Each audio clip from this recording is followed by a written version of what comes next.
Hey everybody, this is Justin here at Dawnlaser Games. And sometimes, in addition to making games and reviewing games, we actually get to play games. And I came up with, kind of on accident, a pretty decent idea for building a display board for miniature wargaming armies this afternoon. I am going to the Las Vegas Open along with the other member of the Dawnlaser writing team, and I'm going to play 40K. And one of the issues is this is the first major tournament for a war game that I've ever flown to. And I used to drive when I was younger to all of them. And despite this, I like to have a display board, something I can carry my army around on, as most people do. And I like for that to look at least halfway decent. But I don't intend to check a bag. And even if I did check a bag, I fear what folks would do to my army and or the display board that I have in a check bag. So I was trying to think of some way to make a very small display board for my army, and I kind of came up with this, and it only took about a half an hour. So, like I said in the opening slide, the problem is I'm making an army display board, something to move my models from table A to table B, that can fit in a carry-on and can still hold my entire army. Luckily, my army is pretty elite. I'm playing Space Wolves in this event, and so I've only got like 30, 35-ish models, even at the highest point value that we're going to play. Like I mentioned in the opening slide, I'm heading to LVO via plane. And what the challenge was is this needed to be flat because I intend to put both my entire army and some clothing and other necessities and the display board in kind of the largest size bag that one can carry on a plane because I don't want to get separated from my army. I like to take care of it and kind of make sure it makes it anywhere I'm going. And so I went to the local store to pick up kind of my usual solution to this. Not that I've had this problem with a plane before, but if I ever want to make a cheap display board, what I usually look for is a cheap cork board. And I couldn't find one. And instead, I found something else that works out pretty well. So I was wandering around the store. It's Ocean State Job Lot, which kind of probably tells you a little bit where I live if you know what those are. It's kind of like Big Lots, but it's pretty much only in New England. And just looking for something cheap that I could acquire, and originally intended to grab a corkboard. And what I found were these canvas panels, and I thought these might work. There's, like says in the image there, it was a 3-pack for $5, and I figured if it didn't work, I could use them for something. I could give them. I have a lot of friends who are artists, and so I figured I could give it to them or something if it didn't work out. But the thing that makes these really cool, and I think is going to make this work, is that it's canvas, so it's going to take paint really well, but it's wrapped in an MDF board, right? And so what I intended to do was do a layer of paint before I did the typical flocking, which in this case for my Space Wolves is a mix of snow made of white sand and your typical army builder grass flock. But the MDF board is going to give it the backing it needs to support the 35 or so models that I'm going to have on it.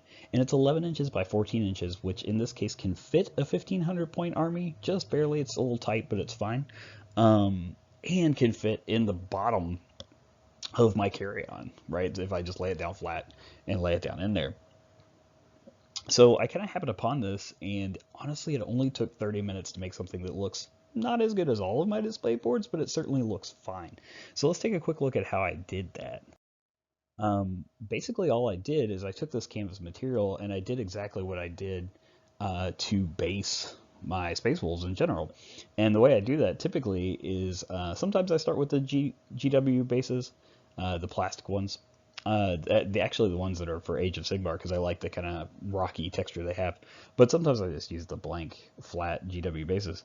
But first I just put a good layer of gray paint on it, which of course the canvas took really well. In this case, I'm just using the cheap craft paint that you can, like the apple barrel kind of stuff. And then I just did the style of flocking that I would normally do, which in this case is varying between green grass and the snow, and just kind of marked out. I mixed regular white glue with a bit of water, which is how I do most of my flocking. And just took, originally I started with the grass and just kind of did individual patches of the grass. I had a little box at the end, so I would sprinkle the grass down on it and then set the thing up in a box. It was actually a box for another war game. It was the perfect size. It was a box top for Conquest, Last Argument of Kings. The thing fit right in there, and I could kind of shake it loose and then apply more glue and do it again and again. So essentially, this canvas took to paint as well or better than basic material normally does. It's designed to do that, right? And made a really quick display board that's totally going to fit in my carry-on and I think is going to make it through the flight. And it took less than 30 minutes. It probably cost, the canvas was $5 for three. And then I probably used about $5 worth of flocking, I'd estimate. And the nice thing too, I was thinking about this, is if I want to expand this, I have two more panels and I can do the same thing again and just, have my display board in two parts and put a 2,000 point army on it. Maybe I could even get up to easily a 2,000 point army with big vehicles, or even 2,500 or 3,000. I'm not sure I'll ever go to a 3,000 point tournament. That sounds like multiple days of madness. But, having these panels that are all the same size, I can make another panel. And so kind of divide them up and set up bigger armies like that. Just a quick view. This is what it kind of ended up turning out like. These are my Space Wolves. I think most of the ones that I'm taking to the tournament arrayed on it, and it matches the basing really well. So I just wanted to share that with you all. It's kind of a thing I kind of accidentally came up with. I wanted to talk about real briefly. But yeah, I'm going to try to start doing some more hobby stuff as it randomly hits me on this channel. Because in addition, like I said, to writing games here at Dawnlaser, we also make them and we play them quite a bit. And we play, some of the bigger games, some of the more indie games.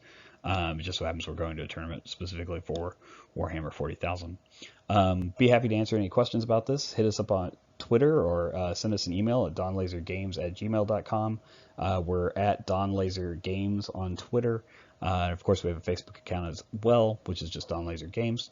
But always feel free to reach out and ask any questions. I'd be happy to walk folks through this, via any of the social media avenues. If folks had questions, just let me know.